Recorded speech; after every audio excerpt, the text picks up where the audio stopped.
नमस्कार, मैं मनीष स्वागत करता हूं आपको अपने इस यूट्यूब चैनल पे। दोस्तों, आज अपन बात करने वाले हैं ग्रुप डी के संदर्भ में। कुछ महत्वपूर्ण पॉइंट रखेंगे, उसको आप समझने की कोशिश कीजिए। कैसे मैंने ग्रुप डी 2018 को क्रैक किया और फ़िलहाल अब 1 महीने के अंदर टेक्नीशियन पोस्ट पे ज्वाइन हो गए। तो अभी जिस तरीके से आप परिस्थिति फेस कर रहे होंगे ग्रुप डी से संबंधित, आपके जो एग्ज़ाम होने वाले हैं ग्रुप डी के लिए, तो किन परिस्थिति से आप गुजर रहे होंगे वो मैं समझता हूँ, क्योंकि मैं भी उस दौर से गुजरा हूँ। तो जो NSEIT आपके एग्ज़ाम लेने वाली है, तो कुछ महत्वपूर्ण पॉइंट को आपको ध्यान में रखनी है कि किस तरीके से आप अपनी स्ट्रेटजी को बनाएं, जिससे कि क्या हो कि आप मैक्सिमम स्कोर पर कर पाएँ इस एग्ज़ाम में।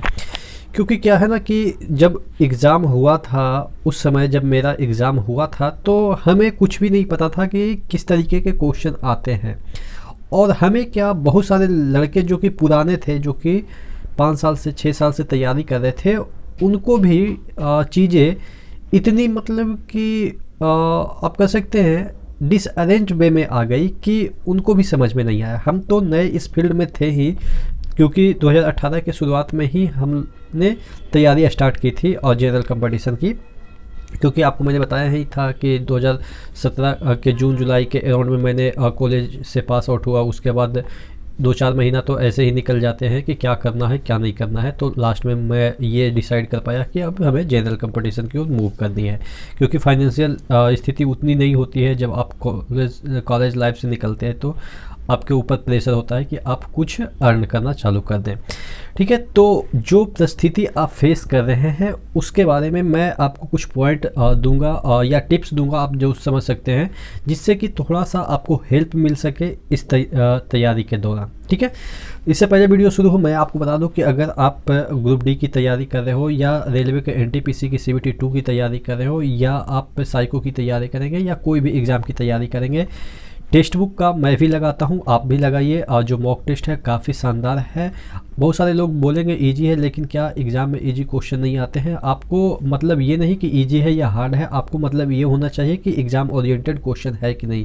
तो एग्ज़ाम ओरिएंटेड क्वेश्चन भी है और वहाँ पे ज़्यादा भीड़ भी है, तो जिससे कि आप स्टैंड अपना चेक कर पाएंगे कि भीड़ में आप कहाँ पे स्टैंड करते हैं। नीचे डिस्क्रिप्शन बॉक्स में लिंक दिया हुआ है, एक coupon code ER Manish use कर लीजिएगा तो आपको 10% का डिस्काउंट भी उसमें मिल जाएगा। 1 साल वाला जो पास है उसका दाम आपको 399 है, लेकिन उसमें भी 10% का डिस्काउंट मिल रहा है ER Manish coupon code use करने के बाद। ठीक है, तो चलिए नीचे डिस्क्रिप्शन बॉक्स में लिंक चेक कर लीजिएगा। तो मैं बात कर रहा था कि आपके जो ग्रुप डी के एग्ज़ाम होंगे उसमें आपको किन पॉइंट पे ध्यान रखनी है। देखिए, सबसे पहले ये बनानी है स्ट्रेटजी की जो NSEIT एग्ज़ाम लेती है वो किस पैटर्न पे लेती है। देखिए, NSEIT का जो आप RPF का एग्ज़ाम देखें, या जो भी पिछले ईयर जो भी उसने एग्ज़ाम लिया, क्योंकि आपको भी पता है कि NSEIT ही एग्ज़ाम कंडक्ट करा रही है ग्रुप डी का। हम बात करें तो उसमें जो ये कह सकते हैं कि साइंस का जो पोर्शन है, क्योंकि साइंस इतना मतलब कि हवा बना रखा है ग्रुप डी के संदर्भ में बात करें, क्योंकि और भी जो पोर्शन है वो उतना मतलब कि टफ नहीं है, इजी ही आता है या एवरेज आता है, जिसको कि 5 साल से जो तैयारी कर रहे हैं, जो रटते हैं। होता है ना कि देखिए, मैं किसी का क्रिटिसाइज नहीं कर रहा हूँ कि कोई रटते हैं या कोई मतलब कि समझ के पढ़ते हैं। देखिए, एग्ज़ाम निकलना है, कोई रटने या समझने से क्या फ़र्क पड़ता है। जब आप एग्ज़ाम निकाल लेंगे तो कोई कुछ बोल दे, क्या फ़र्क पड़ता है। इवन हमें भी कोई कुछ बोल देता है कि हम बीटेक करके ये सब कर रहे हैं, तो क्या फ़र्क पड़ता है, क्योंकि एट लास्ट आपको ही ज़िंदगी जीनी है। और अभी के महंगाई के दौर में आप समझ सकते हैं कि एक एक पैसे का क्या महत्व हो सकता है। तो ये सब चीज़ों पर आप ध्यान नहीं दीजिएगा कि कौन क्या बोल रहा है। आप अगर रट भी रहे तो कोई दिक्कत नहीं है, क्योंकि देखिए, पिछली बार जो हुआ था साइंस में लॉजिकल क्वेश्चन ज़्यादा पूछे गए थे ग्रुप डी के संदर्भ में हम बात करें तो। लेकिन इस बार NSEIT एग्ज़ाम ले रहा है, तो NSEIT का जो पैटर्न है उसमें थोड़ा सा रिलैक्सेशन है कि आपके जो साइंस के भी क्वेश्चन है वो जो पुराने ढर्रे वाले यानी कि फिजिक्स केमिस्ट्री से भी पूछे जाते हैं, तो वो उस तरीके को क्वेश्चन पूछे जाते हैं जो कि जनरली हमेशा पूछे जाते हैं। जैसे आपके सीरीज में अगर रजिस्टर जुड़े हैं तो कितना होगा, होगा, पैरेलल में जुड़े हैं तो कितना होगा, ये सब क्या है कि ढर्रे वाले क्वेश्चन है। लेकिन अब वही है कि उसमें भी बहुत सारे ट्विस्ट करके अगर क्वेश्चन बना दिया जाता है तो उसको हम सोचने पे मजबूर हो जाते हैं कि इसका मतलब क्या हो सकता है, इसका मतलब क्या हो सकता है। तो ये सब जो क्वेश्चन होता है मतलब कि ट्विस्ट करने वाला, वो अब इस एग्ज़ाम में मुझे नहीं लग रहा है कि देखने को मिलेगा। जो एग्ज़ाम का पैटर्न पिछला बार था 2018 में ग्रुप डी का, उससे थोड़ा सा 19 ही रहेगा क्वेश्चन, 20 नहीं रहेगा। कहने का मतलब ये साइंस की मैं बात कर रहा हूँ। और अगर हम बात करें इसकी भी, रीजनिंग भी, तो रीजनिंग भी आपके उतने टफ नहीं रहेंगे जितना पिछली बार। हाँ, उसकी वजह से हो सकता है थोड़ा सा कट ऑफ बढ़ सकता है। देखिए, कट ऑफ पे आपको नहीं जाना है कि थोड़ा सा कट ऑफ बढ़ जाएगा तो क्या होगा। बेसिकली आपको ये देखना है कि आप अगर 5 साल से तैयारी कर रहे हैं, 6 साल से तैयारी कर रहे हैं, तो एक्सपीरियंस इसमें मैटर करेगा। जैसा कि 2018 में एक्सपीरियंस मैटर नहीं किया था, क्योंकि उसमें क्या था कि सब लॉजिकल क्वेश्चन डाल दिए थे। तो जो एक्सपीरियंस जो लोग थे उनको थोड़ा सा सफ़र करना पड़ा था। मैं जहाँ तक समझ पाता हूँ, मैं अपने ही मतलब कि सराउंडिंग में देखता हूँ कि मेरे साथ जो तैयारी कर रहे थे 5 से 6 साल पहले से तैयारी किए थे, उनका थोड़ा सा लैग कर गया। क्यों लैग किया मैं समझ पाता हूँ उनका जेन्युइन रीजन, कि वो रट रहे थे, चीज़ों को समझ नहीं रहे थे, या आप कह सकते हैं कि 10th तक उन्होंने चीज़ों को उतना अच्छे तरीके से समझा नहीं, जिस वजह से साइंस में वो मात खा गए और इस वजह से उनका रिजल्ट नहीं हुआ। लेकिन इसमें क्या होगा कि दोनों तरह के क्वेश्चन आएंगे, साइंस में लॉजिकल भी आएंगे, लेकिन इसका मतलब ये नहीं कि पूरा एकदम से लॉजिकल आएंगे। कहने का मतलब ये है कि आपको थोड़ा सा NSERT रिलैक्सेशन देगा। तो जो एवरेज बच्चे भी हैं, जिन्होंने 5 साल 6 साल से मेहनत कर रखा है, उनके लिए थोड़ा सा अच्छा चीज़ होगा। बात कर लेते हैं, ये तो हो गया स्टैटिक जीके की हम बात कर ले। करेंट अफेयर्स में भी उतना डीप नहीं जाएगा, कुछ जो चुनिंदा मैंने आपको टॉपिक दिए हैं वो तो आप सर्च कर ही लेंगे। Study with ER Manish current affairs, इस तरीके से टॉपिक सर्च करेंगे तो आपको मिल जाएगा मैंने कौन कौन से टॉपिक बताए हैं। तो वहाँ पे भी आपको कुछ टॉपिक से पढ़नी है। तो ये चीज़ें हैं। और ग्रुप डी को इतना मतलब कि आप इसको इस तरीके से नहीं लीजिएगा कि एकदम से पिछली बार की तरह इस तरीके से ऐसे ऐसे क्वेश्चन पूछे जाएंगे कि हाइड्रोजन बॉन्ड है, कि यहाँ पे कोवैलेंट बॉन्ड है, या आपके मतलब कि पोलर बॉन्ड है। बहुत सारे तरीके के अंदर के क्वेश्चन पूछे गए थे, उस तरीके के क्वेश्चन आपको नहीं मिलेंगे। जो पिछला बार क्वेश्चन पूछा गया था उसको भी अगर, हालांकि वो आपके TCS के पैटर्न थे, उसको भी अगर आपने अच्छे तरीके से पढ़ लिया है ना, तो उससे ज़्यादा नहीं पूछे जाएंगे। तो ये है चीज़ें कि आपको थोड़ा सा रिलैक्स होकर पढ़नी है और ज़्यादा दिमाग पर टेंशन नहीं लेनी है कि क्या पढ़े क्या ना पढ़े। जो प्रीवियस ईयर में क्वेश्चन पूछे गए हैं उसको भी थोरोली से पढ़ लीजिएगा तो आपका सिलेक्शन हो जाएगा। बाकी बात कर लेते हैं कितना नंबर में सिलेक्शन हो जाएगा। तो देखिए, लोग बोल रहे हैं कि टाइम बढ़ रहा है तो कट ऑफ बढ़ेगा। देखिए, हमेशा टाइम बढ़ता है तो कट ऑफ कमता है। क्यों? क्योंकि जो लोग 2019 में उस फॉर्म को अप्लाई किए होंगे, क्या वो सभी लोग एग्ज़ाम दे पाएंगे? मुझे तो नहीं लग रहा है कि एग्ज़ाम दे पाएंगे। अब मेरा ही एग्जांपल ले लीजिए, मैंने भी उस फॉर्म को अप्लाई किया है।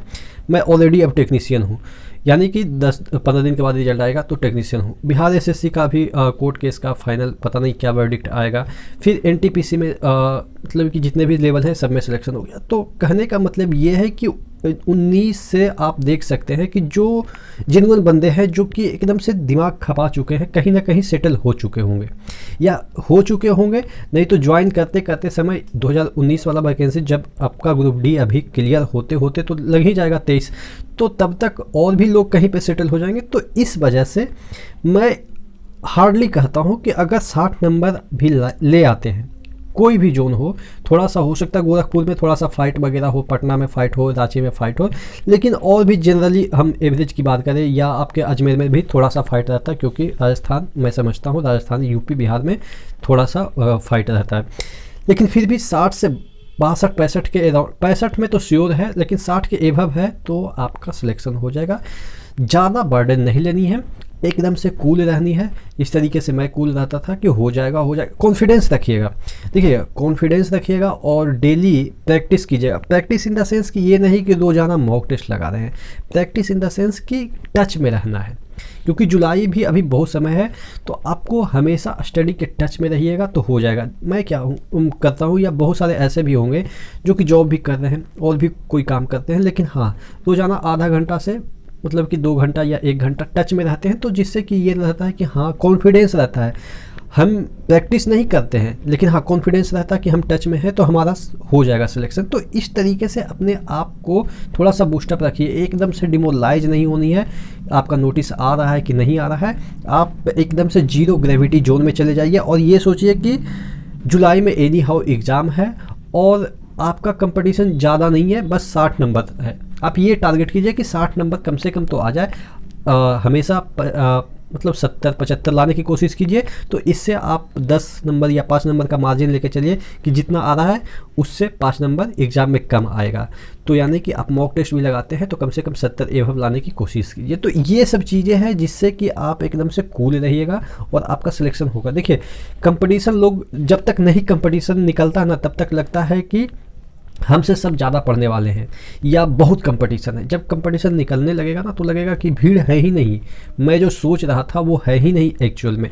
तो यही चीज़ें हैं, जब तक आपका कोई कंपटीशन नहीं निकलता तो आपको लगता है कि नहीं इतना में थोड़े ना होगा, ऐसे थोड़े ना होगा, लेकिन जब निकलने लगेगा तो आपको भी आइडिया आ जाएगा। जिस तरीके से मैं बता रहा हूँ ना कि 60-62 में हो जाएगा, जिसे अभी जो हुआ रिवाइज रिजल्ट में बहुत सारे लोग कहे कि इतना कट ऑफ कैसे चला गया, उसके बाद देखिएगा कि कट ऑफ तो इतना नीचे चला गया कि इवन 45 में भी रिजल्ट हुए हैं। तो इस तरीके से आप देखेंगे कि यहाँ पे तकरीबन 1 लाख लोगों का सिलेक्शन है। आप उसमें से बहुत सारे नुक्सा भी निकालेंगे कि 20,000 तो उसके हैं, उसके तो हमेशा उसके रहते हैं, यानी कि 20% जो आप बोल रहे हैं अप्रेंटिसशिप वाले वो हमेशा रहते हैं, चाहे तो आपका भविष्य में निकले या इसमें या पहले निकल चुके हैं, सभी में 20% रिजर्व रहता है। फिर भी आपके 80,000 जो सीट है 80,000 प्लस ही है। तो जो सीट है वो मुझे लग रहा है कि अगर सीरियसली, एकदम से सीरियसली मैं बात कर रहा हूँ कि 60 नंबर से एवब लाते हैं हो जाएगा सिलेक्शन। ये लगभग गारंटी है, लगभग गारंटी का मतलब ये है कि हो जाएगा। ठीक है, तो आशा करते हैं आपको थोड़ा सा मतलब कि ये कह सकते हैं मोटिवेट करने की मैंने कोशिश की, वो थोड़ा सा आपके दिमाग में गया होगा कि हाँ हो जाएगा। थोड़ा सा कूल रहनी है, ज़्यादा एकदम से दिमाग पे प्रेशर नहीं डालनी है, क्योंकि प्रेशर से और भी चीज़ें ख़राब हो जाती है। ठीक है ना, और समय समय पे तो मैं गाइड करता ही रहूँगा कि रेलवे से संबंधित जितने भी चीज़ें हैं वो मैं आपको तो गाइड करता ही रहता हूँ, क्योंकि मैं जो ऑब्जर्व कर पाया स्टडी के दौरान और जॉब के दौरान मैं स्टडी कर रहा हूँ या जो भी चीज़ें मेरा एक्सपीरियंस है वो मैं आपके साथ शेयर करता ही रहता हूँ समय समय पे। चैनल पे नए हैं तो सब्सक्राइब कर दीजिएगा, वीडियो अच्छी लगी तो लाइक कर दीजिएगा, और कौन से टॉपिक पे वीडियो चाहते हैं आप बता दीजिएगा, नेक्स्ट वीडियो में उसी टॉपिक पे हम डिस्कस करेंगे। तो नेक्स्ट वीडियो मिलते हैं, तब तक के लिए धन्यवाद।